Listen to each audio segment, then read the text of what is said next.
Yo, what's going on, gamers? Um, Today I'm in Marvel Rivals. Marvel Rivals Zombies is about to end, and I want to get this achievement.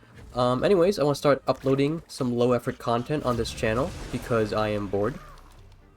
So that's what's happening, and I want to start off by talking about my favorite things from 2025. I want to talk about music, movies, TV shows, you know, stuff You have one task, my fist. stuff I watched, stuff I listened to, my favorite albums. So the way we're gonna do this is I'll just talk about, you know, the stuff I liked and like my top 3. I think that's a good way to do it. So I guess I'll start with like music, because that's like the thing I think I have the least to say about, you know? Because, oops. Ooh, that's good. Wait, hold on. Let me lock in here. Okay, that sucks. You know? What is this one? Is this one good? I don't know if this one's good. But anyways, I want to talk about, music first. Let's talk about my favorite albums, because I'm not a musician, and I'm not a music reviewer. I lack the vocabulary to really talk about music in an educated way, I suppose that's a way to put it. So yeah. You know, I'll start with music first because I don't have a lot to say. I guess I'll start with the album the 2025 album I listened to the most. That is probably going to be Who Will Look After the Dogs by Pup. I was listening to that album a lot because I was preparing to see them live this year. I was really excited to see them live. They were doing like a co-headline with Jeff Rosenstock, and I did go to the concert, and honestly, best concert I've been to, man. I had such a good time. It was such a fun time. I loved it. So yeah. Oh, we're starting. Anyways, that's probably the 2025 album I listened to the most this year. In terms of the most mainstream album I listened to this year, that will probably have to be Breach by 21 Pilots. When they first announced this album, I was honestly a little worried it was going to be very rushed, because it's coming so soon after their previous album, Clancy. But I already died. But honestly, I liked Breach more than Clancy. I thought it was really good. Yeah, that's all I got to say about that. Some albums I really liked from this year. Earthkeeper by Pink Shift, I think, is also a fantastic album. I also got to see them live this year. And I feel like I gotta shout out my friend here, Lyle Hutchins. Flatlander by Lyle Hutchins is a great album. I'm a little biased because I made some music videos for it. But I genuinely do think it is a great album. Really good selection of songs. Where's the last zombie? I don't know. These guys will get it. Really good selection of songs, and I just love how the album flows. Last album I really like from this year is probably... let me focus on buying in the shop here, because you get like no time to buy. Anyways, last album I really liked. Big Dreams Mister by Good Luck. That one is really good. I'm so happy they're back. It's been like over a decade since their last album, so that's very cool. Anyways, let's go into my top 3 here. Top 3 albums from this year. Number 3, I'll probably have to I'll have to give it to Leash Aggression by Pigeon Pit. I just discovered Pigeon Pit this year. Well, I first discovered them last year. Was it last year when they went on tour with AJJ? That's when I first learned about them, but I didn't really listen to them, and until this year when they were recommended to me by a friend. And It's I really like their albums. They had Pigeon Pit. I think they had 2 albums this year, Crazy Arms and Leash Aggression, and I really like Crazy Arms. Before Leash Aggression came out, that was my favorite one by them, and yeah, they just surprise dropped Leash Aggression, and I was honestly I didn't expect to like it that much. It's just like such a beautiful album with, I don't know, like such vivid lyrics. The best way I can describe the album is like it just makes you homesick for a place you didn't know existed. That's like the best way I can describe the album and how I feel about it. It's the lyrics are so beautiful. I just did not expect to have as much of a connection to the album as much as I did. So yeah, Leash Aggression by Pigeon Pit, highly recommend. My number 2 album from 2025 will probably have to be Death of the Heart by Jer. This album is really good. It's really fun. I love the way it moves from ska to punk to like reggae, to hip hop to emo to hardcore. I love the way it's just like bouncing between all those genres. That's just so fun. And I mean the lyrics, it's I think it's a great follow-up to their last album, which I don't remember what year it came out. I believe it's their debut album. I'm blanking out on what it's called. Is it what's it called? Sorry, I'm having to focus here. I'm sorry. I'm blanking out, but I think it's a great follow-up to their previous album. I love the lyrics. It's they're very relevant lyrics. I think relevant to 2025. And yeah, that's really recommend that album. Ooh, I should talk about my favorite tracks. Hold on. Okay, so favorite tracks. Favorite track from the Pigeon Pit album, Leash Aggression. I'll probably have to say it's Rearview Mirror Blues. That's my favorite track from Leash Aggression, and my favorite track from Death of the Heart is will probably have to be the title track, Death of the Heart. That's a really good one. I'm gonna die here. Anyways, number 1 album though. Number 1 album from 2025 for me will probably have to be Suburban Electric by Telethon. I think it's their best album yet. Although I have not listened, I will admit I have not listened to their earlier stuff. But it's such a fun album, man. It's so good. Oops. Hold on. Let me lock in here. But yeah. Suburban Electric by Telethon. Highly recommend. I just died again. It's such a catchy album. Such a catchy power pop album. There's no bad track on the album, honestly. It's okay, I'm I'm starting to doubt this whole live commentary thing. Maybe I should have played a more chill game like Minecraft or something. But we're in too deep now. But yeah. Really catchy album. Really fun. Not a single bad track. Favorite tracks from that album is gonna have to be The Pen, which is like I love songs that like tell a story. Like I love songs that tell a story, and the other one I really liked is I Believe in Slime, or was it? Is that? I'm sorry, I can't look at my notes right now. Believe in the Slime. Is that what it's called? I'm sorry, I'm having a hard time being prepared for talking about things when you're being hunted down by like a bajillion zombies playing the fucking worst character in this game mode. Okay, I'm gonna die here. Oh wait, I'll just do this. I'm looking at this. Yes, I Believe in Slime. That's my favorite track, or one of my favorite tracks from that album. Okay. Anyways.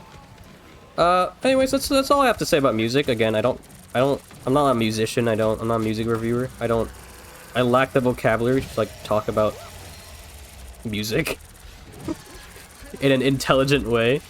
So, you know, let's move on to talk about movies. 2025 movies. I did so badly this year, man. Oh, dude, I should have seen... I was so busy this year, I did not see as many movies as I would have liked to. I'm very embarrassed about it. I haven't seen Avatar. I haven't seen, Frankenstein. I'm sorry. I'm sorry, guys. I'm embarrassed. I did badly this year, I know.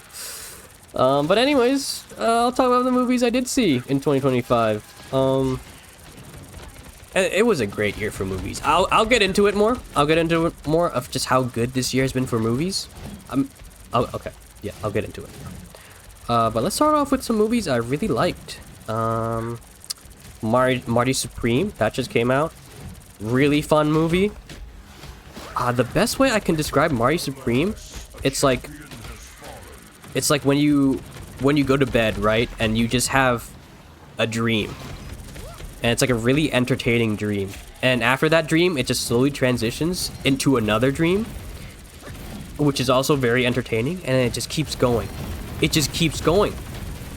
Like, it's like one of those nights where you just have 5 dreams in a row. That's the best way I can describe Marty Supreme. Like, it's such an insane experience. And just like the release you get at the end when the movie finally ends, it's like it's an indescribable feeling, honestly.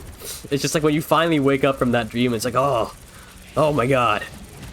What a trip. So yeah, Marty Supreme, very fun. Highly recommend. Dude. Okay. Highly recommend Marty Supreme. What else? Saw Begonia. I like Begonia. What else? Oops. I saw Hamnet. Unfortunately, I did not emotionally connect with Hamnet as much as I would have liked to.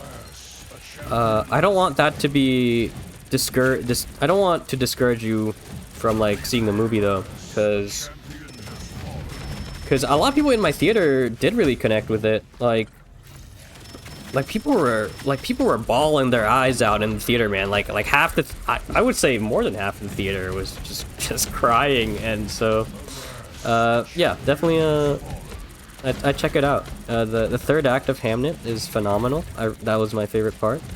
So yeah, please check it out. What else?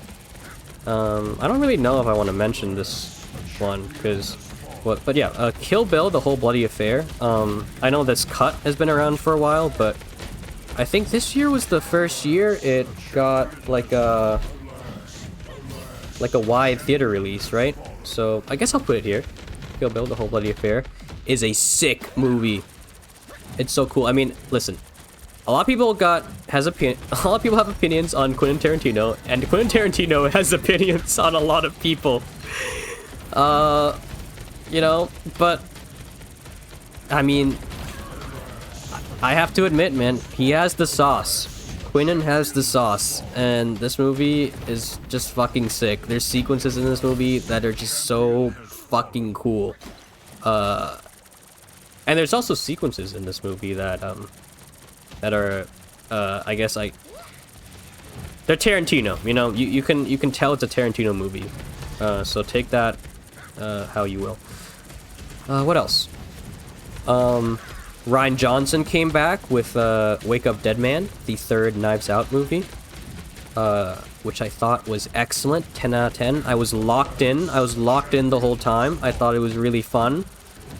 I thought the performances were really good. All the Knives Out movies are really good, man. They're just so fun.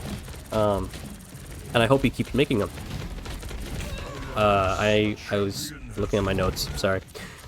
I just died again. What else? Weapons. Weapons was really hyped. Weapons was really hyped when it first came out, and I feel like the hype has died down a lot. But I don't know. I really like Weapons, man. I thought it was really fun. I thought Weapons was really fun. No notes. I thought it was really funny. like especially in the third act, there's so much good physical comedy in the third act. There's one, I mean, if you've seen the movie, you know what I'm talking about in the climax. It's like, it's very like Smiling Friends Halloween episode from season 1-esque. Yeah, anyways. Weapons. I like weapons! That's all I gotta say. Let's buy this. What else do we want to buy? Oh, we have a lot of time because it's the boss battle coming up. Okay. Okay. Yeah, sorry, let me buy real quick. But what else do I want to talk about? Ooh. Let's get into the international films now. Sentimental Value, I thought was really good. That's another 10 out of 10 movie, Sentimental Value. I highly recommend it.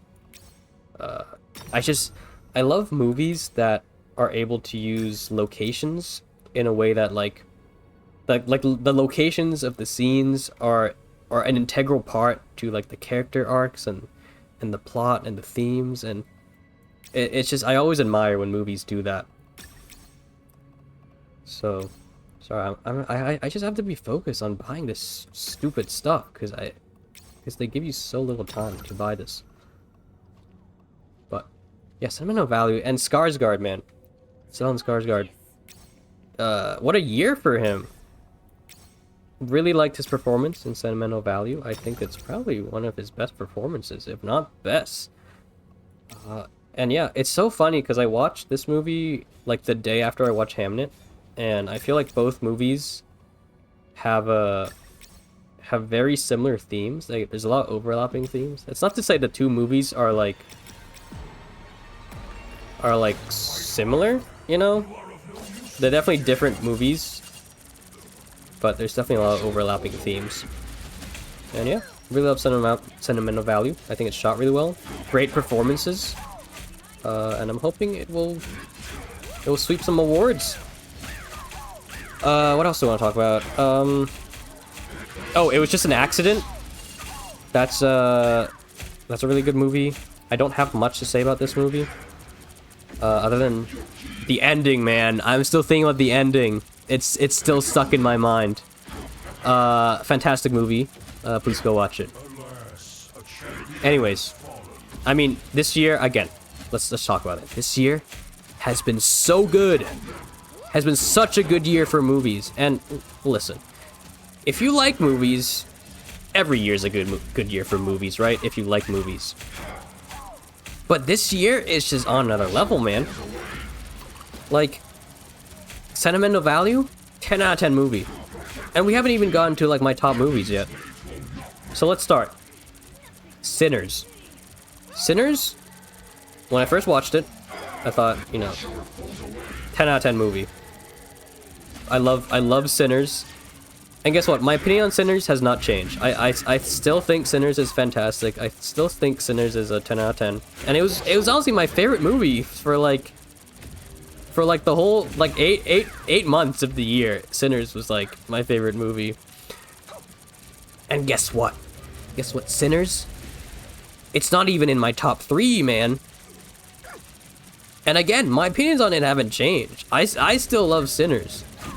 But man, it's not even in my top 3. And I loved it. I think it's a 10 out of 10. And that's how good this year's been for movies. But anyways, I'll talk about Sinners. Where do I start? I mean, I think my favorite part of the movie has to be Ludwig Göransson, or I suppose it's like Ludwig Göransson. Because he's like Swedish, right? So, I mean, Kugler and Ludwig, it's like, what a combo, man. I love when they work together. It's, the score in this movie is so good. It's so good. I love how it starts with like, obviously like the blues stuff. But then like as the film goes on, it starts to like, you just like, there's all these genres that get like incorporated, as the film goes on, which really add to just the vampire aspect. And like by the time you get to the climax, like the score is just like fucking going crazy. It's just so sick. It's my favorite score from this year. And Coogler, he has a sauce, man. He has a sauce. Like this movie, 10 out of 10. And I don't even know if it's his best. I think it's my personal favorite of his, but like, I don't know, man. On a different day, like I think Creed 1 might be better. I don't know. I think yeah. Coogler's awesome. Love Sinners. Great looking movie. Great score. Great performances. But yeah. Let's get into the top 3 now. Number 3 has to be One Battle After Another. Which is, I mean, a lot of people have been talking about this movie, right? People have opinions on this movie, and there's a lot of discourse around it. A lot of discourse around it from like people you would expect it from, you know? And a lot of discourse from people I did not expect to be or have so many strong opinions on this movie. But I think it's a great movie. Mainly because I think every aspect of this movie is just done so well. And again, I don't really want to get into like spoilers here in this video, because this video is just my personal recommendations for people. Yeah, just my favorite things, and I don't really want to spoil anything. But so I won't get into major spoilers, but I will talk about like just like some minor aspects of the climax real quick. There's a car chase sequence in the climax of One Battle After Another that is just amazing. Like it, again, I won't spoil major plot points, but I just talk about this. I just have to talk about this. There's a car chase sequence that takes place like in like these like really hilly roads, and like the cars are like dipping in and out of these hills, and it's shot on like this really long lens, which just like compresses the background obviously, and it just enhances like the way these roads are. And as the cars are like, oops, we all died. As the cars are like dipping in and out of these roads, the sound mixing is like adding to it, right? Like the sound of the car engines, it's like coming in and out. And when I first watched One Battle After Another, it was at a theater where honestly the sound system was like not very good. And I was like, and honestly, when I first watched One Battle After Another, I was into it. I enjoyed it. But when it ended, I was like, I don't know if I got it. Like people have such high praises for this movie, and like I don't know if I fully get it. But then I went to watch it again at a theater with a better sound system, and I watched it in VistaVision. And it was literally like the It's Always Sunny, like Danny DeVito gif, like the I get it now, the clapping.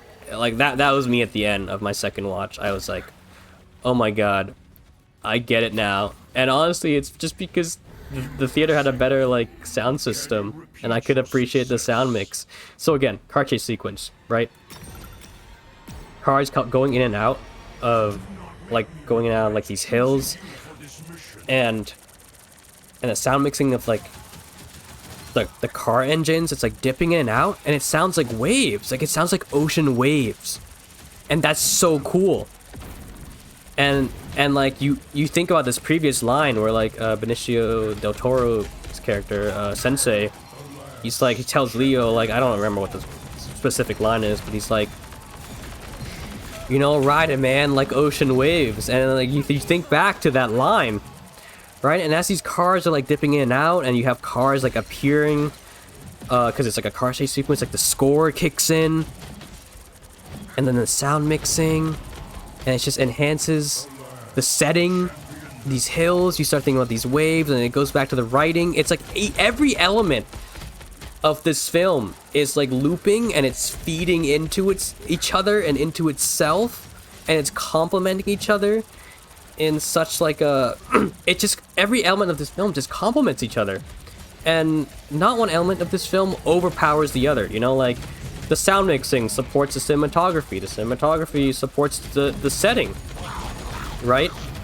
Like it's all the elements are just working together in like a symbiosis, and it is just, it's amazing. I don't know what else to say. It's amazing. One battle after another. Great movie. 10 out of 10. And even then, man, not even my number one. Not even my number two. So let's get into my number two. My number two movie. Oh, okay, I just died again. I'm so bad at this game mode, bro.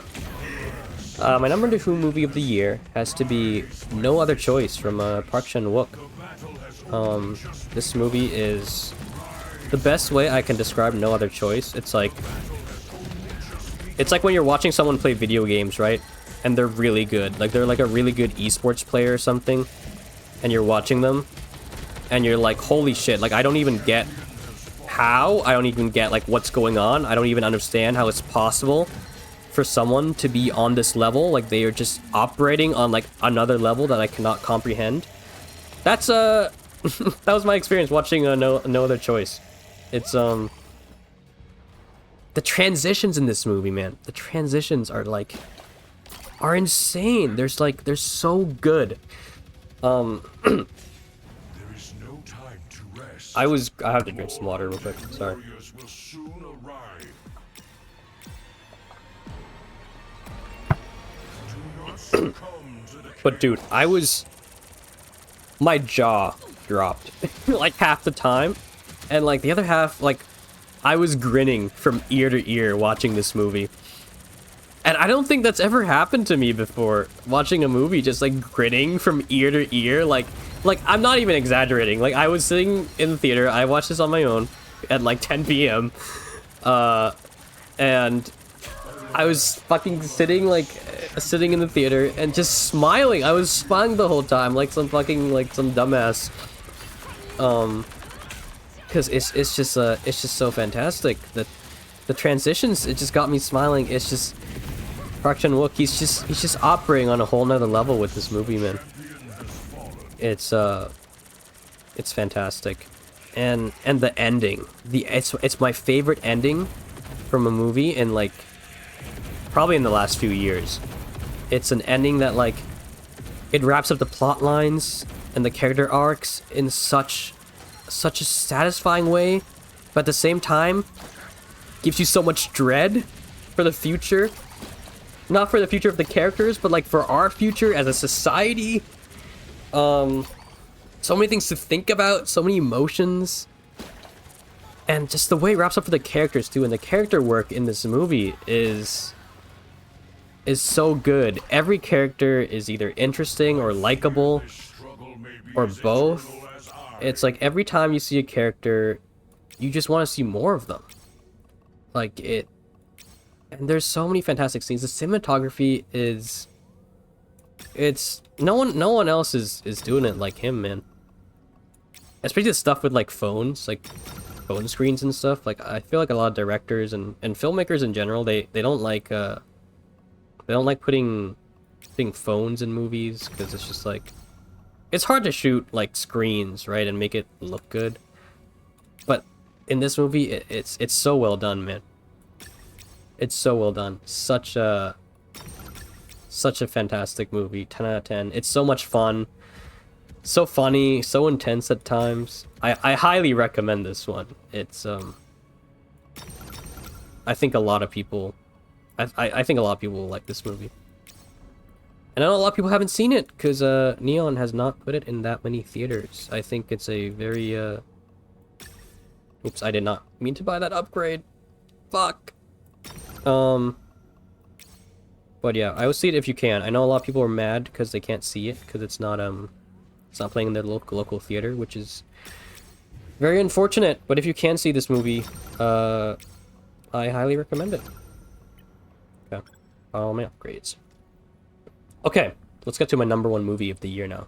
Number one movie of the year, obviously, has to be War of the Worlds, baby. Amazon Prime, War of the Worlds. I'm just kidding. Oh wait, we're playing Wanda now. But listen, obviously I'm being like semi-ironic here, or am I? Because I genuinely think that War of the Worlds is like required viewing. Like, I think you have to watch this movie, and I'm not saying that ironically. It's like, oh, let me press tab. Okay, everyone's still here. No one's rage quit yet. War of the Worlds, you have to watch it. If you haven't seen this, you have to watch it. Because it's like... I would say it's required viewing, because... If you ask me what film would best sum up this decade so far, like the 2020s decade, it has to be this movie. Like, I think... So far that are in the 2020s, in the past 5 years, 6 years now, basically. If you had to ask me what movie could sum it up the best, I think it has to be this movie. Yeah, War of the Worlds. If you have not seen it, you should watch it. It will make you feel a lot of emotions. And yeah, please, it's required viewing. I'm telling you right now, I'm giving you homework. War of the Worlds is required viewing. Anyways, my actual #1 movie of the year, which I was very hesitant to put on this list because... well, I'll just say it. My #1 movie of the year is Nirvana the Band, the show, the movie. Let me say that title again. Nirvana the Band, the show, the movie. This movie... Okay, well, I was hesitant to put it on the list because... it doesn't get a wide release until next month, actually. But hey, this is my list. I watched this in movie theaters, in the movie theater. I saw it this year, and it's my list, so I'm putting it on the list. And I want to use this as an opportunity. Sorry, I'm getting too excited talking about this movie. But I want to use this as an opportunity to say that if you have not seen this movie, or you didn't get a chance to when it released like had a very limited release, please go watch it next month when it has a wider release. You will not regret it, I promise. It is worth your time and your money. Like when I when I talk about this movie, I feel like people are either gonna have 3 reactions, right? Like either you've seen it and you agree with me here that this movie is great and people need to watch it, or you are excited to see this movie because you know it will be great, or you have no idea what the hell I'm talking about, which is okay. So I will explain. I will explain the premise. Nirvana the Band, the show, was a web series, and it was a show. There is no legal way for you to watch the show, but I still recommend it. There's no legal way for you to watch it, but the keyword there is legal. So, you know, take that how you will. But I definitely recommend the show, or the web series. It's very good. But you don't need to watch it to watch the movie, but I think it would enhance your experience. But yeah, the premise of the show is that it's about these 2 idiots who are in a band called Nirvana the Band, not to be confused with Nirvana. And they are a band with 0 songs. Yet, despite this, they want to play at a local venue called the Rivoli. And in order to play at the Rivoli, you know, you'd think they would just call the Rivoli and you know, contact them and ask if they can play, right? But they are too stupid to do that. So they devised these schemes to get a show at the Rivoli. And each episode is about a scheme they come up with. And oftentimes the episodes will reference like a pop culture thing from the 90s to like the 2000s. So if you like pop culture references from like, you know, the 80s, 90s, the 2000s era, I would definitely recommend the show. If you like stuff like, if you like Borat, if you like Nathan For You, if you like It's Always Sunny, if you like yeah, pop culture references from those 3 decades, this show and this movie is for you, man. It is for you. So yeah, please go watch it. This is a fantastic film. I was laughing so hard. I don't think I've ever laughed this hard at a film in theaters. I was smiling the whole time. I laughed. I cried. It's so good. I just don't want to spoil it, man. It's Like, please go watch it. I know people who know me know that I like recommending weird movies sometimes, which aren't always their thing. But this one, I promise, is worth your time. So if it plays it will probably be getting a very limited release because this film is like impossible to market. But if it plays at a theater near you next month, please go watch it. That's really all I gotta say. It's such a funny movie. It's so like it might be one of the best movies ever made, and when you hear me say that, you're like, okay, you're just being dramatic at this point, and I know I'm being dramatic at this point, but I'll say this: I don't think there's ever been a movie quite like it. I don't think there will be a movie quite like it, at least for a while. It is a masterpiece, and it is very much its own thing that you are not gonna get anywhere else. And it's such a good movie. The editing is like incomprehensibly good. I don't know how they came up with some of the sequences for this movie, editing wise. I don't know. 10 out of 10. Please go watch it. Like I'm dying to talk about this movie with people, because like obviously not all of people have seen it, but yeah, please go watch Nirvana the band, the show, the movie. Anyways, that's all I gotta say about movies. Let's talk about TV shows. And when I say that this movie was a good year, or what am I saying? I'm losing it. I have to focus. When I say this year was a good year for movies, I'm gonna go ahead and say, dude, why am I saying this year? It's 2026. Last year. This year as in the year I'm talking about, 2025. Great year for movies. Even better year for TV shows, I would say. Like, such a fantastic year for TV shows. Genuinely. How am I doing on damage here? 222? I'm doing better than the Punisher on Jeff, so that's pretty good. But like, what a good year for TV, man. Where should I start? Adolescence was this was a very hype show this year, and I think you know, technical level, like one-shots. Always appreciate some good one-shots. One-shot stuff. Love the one-shot stuff. Really good performances. Adolescence, really good. The Pit is very cool. I would love to make a video just on The Pit, especially with the new season coming out. Very excited for the next episode. What else? The Chair Company, very funny show. Very funny show. What other shows? The Chair Company. The Studio, yes, The Studio. Also very funny show. Always appreciate a comedy that is well shot with good cinematography. So yeah, we like The Studio. Yeah, to put into perspective how good this year was for TV, I don't even want to just talk about my top 3, man. I want to talk about my top 5. So I think my top 5 they're all fantastic shows. So let's start with number 5. I would have to give it to Smiling Friends. Very funny show. Very good use of animation and animation styles. I feel like in a lot of like adult anime comedies, the animation it's not very impressive, right? But Smiling Friends, they take advantage of the medium to the fullest. And it's also just a funny show. I like the funny yellow guy. I like the funny pink guy. I like the funny red guy. I like the funny, you know, I love my boys. I like the funny green guy. And this season was really good. I think this season has had some of the best episodes. I think the Mr. Frog episode is my new favorite. It was so funny, the Mr. Frog episode from this season.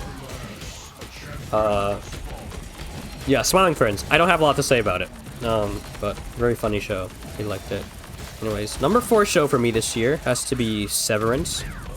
Oops, let me activate these the orange guys here. Yeah. Severance is so good. It's such a good show, and like the cinematography, the production design, it's like it's so good, dude. I think there were very top-notch episodes this year. Some of my favorite episodes of the TV show were from the new season. Highlight episodes for me were episode 4 and episode 7. I thought those episodes blew me away. I think this new season has had the biggest highs of the show. I don't know if it was as consistent as season 1, but that's not to say it's bad. It's not bad. It's a very good show. Yeah, great cinematography, which leads me to the number 3 show, Pluribus. It's Pluribus time. Pluribus. It's so well shot, man. I really hope this show wins a lot of Emmys, just because Better Call Saul got like no Emmys, and I think the Vince and his New Mexico crew, I think they deserve more Emmys. So Pluribus, I think it's shot really well. The cinematography blew me away. I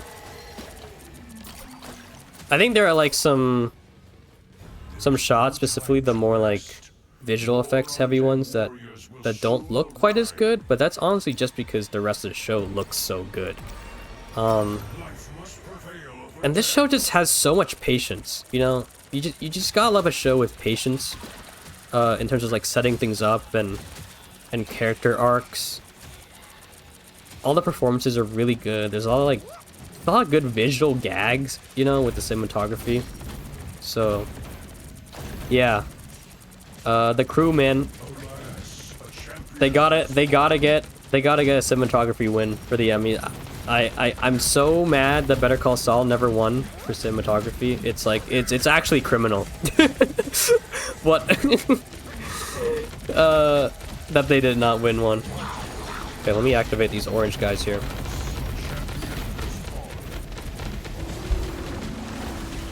Yeah, Pluribus, please go watch it. I think the pilot too is such a good pilot. It's one of the best pilots I've seen in recent years, probably. I was hooked. I was gripped from beginning to end. My asshole was clenched. It's really good. It's really good. We like Pluribus. Great show, and again, only number 3. Only a number 3 show. Can I activate these guys? Okay, there we go. What else? So let's just move on to number 2, right? Number 2 show for me this year has to be the new season of The Rehearsal. And I don't even know where to start. Nathan Fielder is, I don't know how, but if I had to pick out, like, my top 5 favorite season finales of, like, any show I've ever watched, like, my top 5 season finales, I think, like, all 5 would be Nathan Fielder finales. Like, this dude knows how to make a good finale, and I feel like this is, like, an aspect of Nathan Fielder that not enough people talk about. Like, The Hero from Nathan For You, that episode, The Hero. I forget which season finale that was, but the tightrope walking one. One of my favorite finales of all time. The finale of Nathan For You.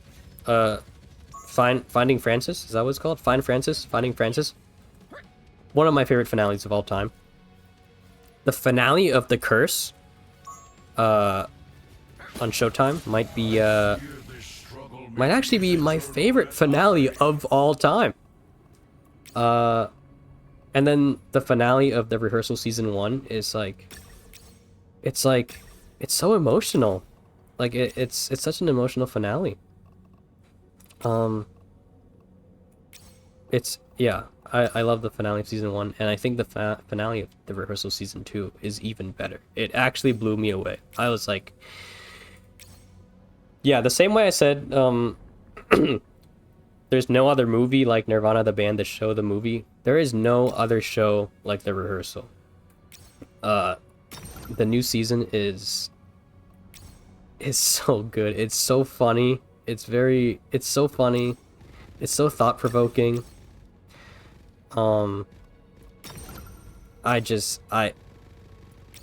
I cannot recommend it, like, more than this, you know? Like, please watch the rehearsal. It's really good. 10 out of 10.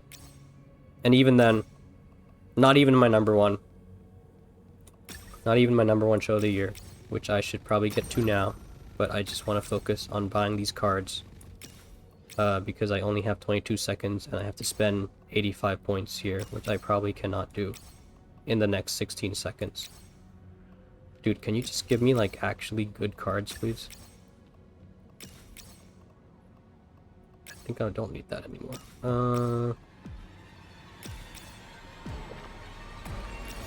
Okay. Anyways, number one show of the year. It's gotta be Andor, man. It's gotta be Andor. Dude, Andor is so good. It's like, it's not even funny. It's like, it's so good. like, I can't comprehend it. I can't comprehend how this show was made, how it's possible, how it got the budget it did. I don't think a show like this will ever happen again in Star Wars. And I'm not only saying this, when I say Andor's my favorite, people are gonna think that's biased, because, like, I like Star Wars. But, like, I'm not being biased here. Like, not only is this a good Star Wars show, it's just a good show. Like, it's just a good show. No, okay. Not only is it a good show, I think it's one of the best shows ever made. I think it's a miracle this show somehow got made.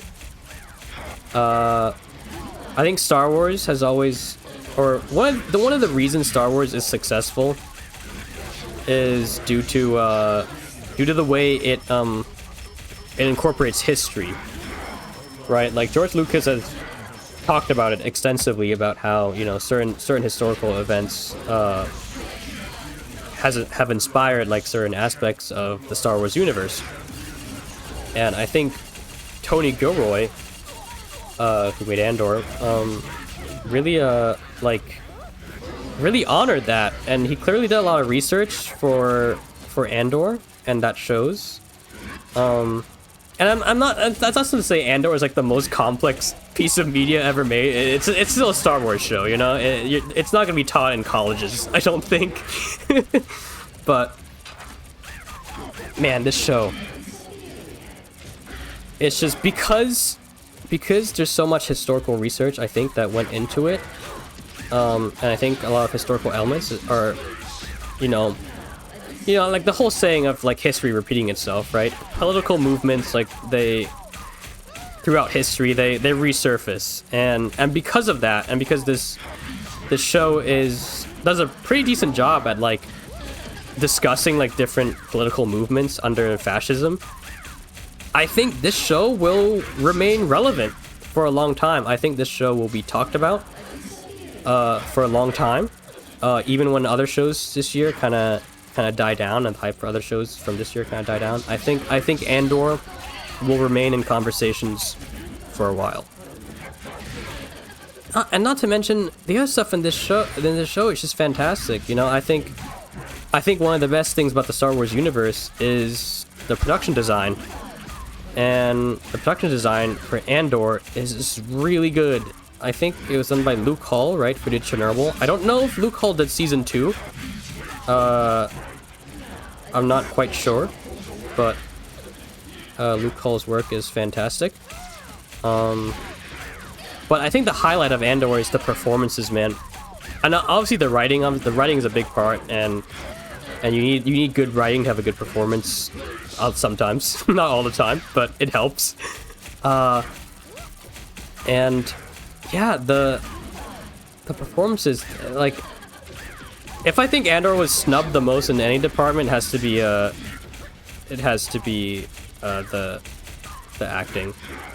I think, like, all the acting performances in this show, man, they deserve nominations, and it's baffling that they did not get acting nominations. I think the acting in Andor is probably some of the best I've seen this year for TV shows.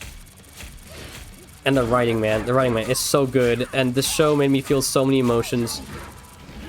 Like, episode 8, dude, of season 2, like, when that episode ended, like, I don't think another piece of media this year made me feel that much dread, and just, like Like I was like, dude, I can't even describe it. The show is so good, and then episode 9 too, like it. Oh my god. If you haven't seen Andor, like you're missing out, man. You're missing out. You don't even need to like be a Star Wars fan to watch Andor. It's just a good show. It's just a good show. I don't know what else to say. It's my favorite show for 2025. So yeah, that's really all I wanted to talk about. I still have 5 rounds to go. I really think we were going to be done with this sooner, but we don't have a blade on our team, unfortunately, to kind of help clean this up here. But yeah. I mean, what other things did I watch? I mean, I watched Five Nights at Freddy's. Don't worry, I watched Five Nights at Freddy's. I made sure not to miss out on that.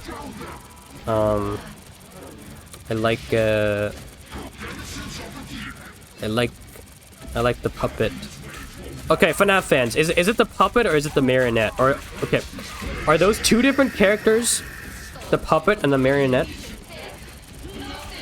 Because then there's also like the a marionette-esque character from Sister Location, right? Maybe. Am I misremembering that? But anyways, I like the movie version of the puppet. I thought they improved the design. I thought it was a little creepier. I mean, it's basically the same design, but like the eyes I think are a little different. And I wish I got to see more of the design, because like for most of the movie it's like the weird like it takes over people thing, so I wish we got to see more of it in the FNAF movie. Anyways, I'm so excited for FNAF 3 if they're making it. I mean, I assume they're making it.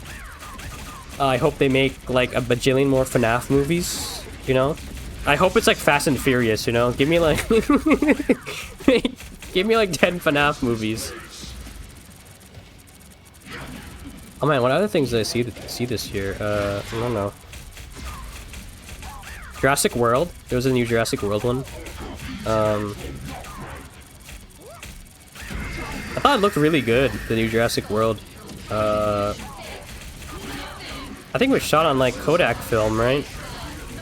I don't know how well the film part came through, because there's obviously a lot of like post-production in those movies. Because, you know, dinosaurs aren't real, right? But I really like the warm colors in that movie, in the new Jurassic World.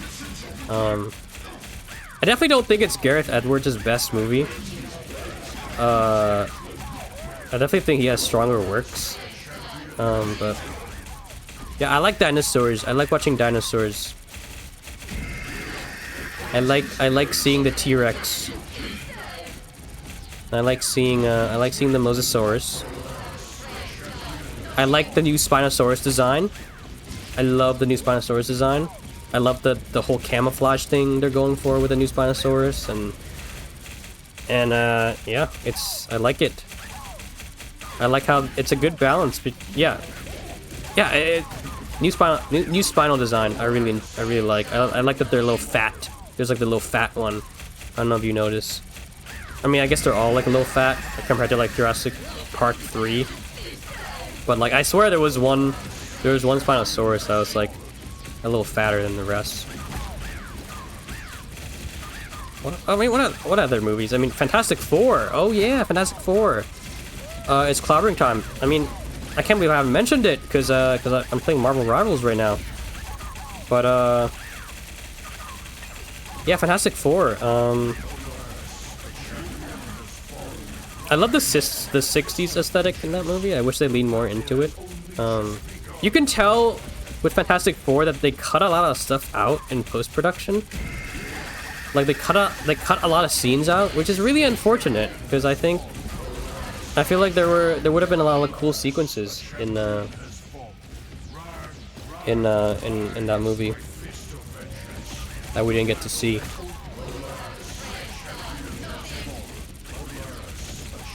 Other than that, I know I still gotta watch Avatar. I didn't get to it. I'm really sorry. It's just I just haven't had time. And I haven't had the chance to watch Frankenstein, even though I really want to. I really want to see it in theaters. I didn't want to see it on Netflix. I want to see it on the big screen, and I did not have time. I was so sad I did not have time to see it. And then it just left. It just left theaters, and I was so mad. Netflix, why do you do this? Why did you do this, Netflix? Let me watch movies in theaters, please, Netflix, please. I didn't watch Knives Out in theaters either, and I want to. Please, Netflix, let me watch them in theaters. But yeah, I had the biggest theater grind I think I've ever had this year, man. Like I watched Kill Bill, The Whole Bloody Affair, I watched No Other Choice, I watched Hamnet, I watched Sentimental Value in like 1 week. I don't even remember what else I watched. I watched like 3 movies. Or, no, sorry. I watched like 3 more than that. I watched like 7 movies in 1 week. It was like 1 a day. It was insane. And I know, that's probably not insane for like cinephiles, but it was for me, okay? It was for me. I haven't had a lot of time these past couple of years to like go to the movies as much as I would like to. But yeah, great movies this year. I'm very excited for the Oscars. It's very unfortunate that the Oscars discourse this year is gonna suck because the movies have been so good, you know? Like when you get bad movies at the Oscars, it's like whatever, you know? People don't really care. People don't really have that many opinions. But when you got good movies, people have like really strong opinions on what should win, man. And I feel like there's definitely been a rise of like fandom culture in like prestige movies, which I think is really weird. But yeah, I that definitely can be its own video. But yeah, these are my favorite things from 2025. If you haven't seen or listened to or watched any of these, please check it out. Take it as a recommendation. And maybe comment down below what your favorite things from 2025 were. And maybe I will check them out if I have time. But yeah, I haven't had the time to like upload videos, so I want to like upload more on this channel, just like low effort content like this, where I can just like play a game and talk and do 0 editing. Because I don't really have time to, with all the stuff I'm balancing in my life right now. But it's such a bad thing to say. Like, yeah, I don't worry, guys. I want to make low effort content. That's why I'm posting on this channel, not on the main channel. But hopefully main channel videos soon, or this year.